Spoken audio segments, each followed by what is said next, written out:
Hello, আসসালামু আলাইকুম। শখের খামার ফরিদপুর ইউটিউব চ্যানেল থেকে ছোট্ট একটা শর্ট ভিডিও নিয়ে চলে আসলাম। তো আপনাদের সাথে জাস্ট ছোট্ট একটা ভিডিও শেয়ার করব। তো এখন হচ্ছে প্রচুর পরিমাণে গরম। তো এই গরমের মধ্যে আসলে মুরগির অবস্থা খারাপ হয়ে যাইতেছে।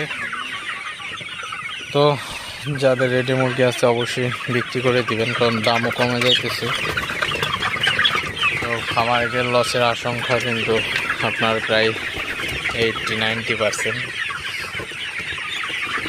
তো যাই হোক, আপনাদের যাদের রেডি মুরগি আছে আমি সাজেস্ট করব মুরগিগুলো বিক্রি করে দিবেন। তো আমার মুরগিগুলো আমি বিক্রি করে দিব। তো দাম একবারে কমে গেছে। তো প্রচুর পরিমাণে দাম কম থাকার কারণে কিন্তু আপনার মুরগিগুলো আপনার সেল করে দিলে ভালো হবে। আর গরমও বাড়তেছে, তো এই গরমে রেডি মুরগি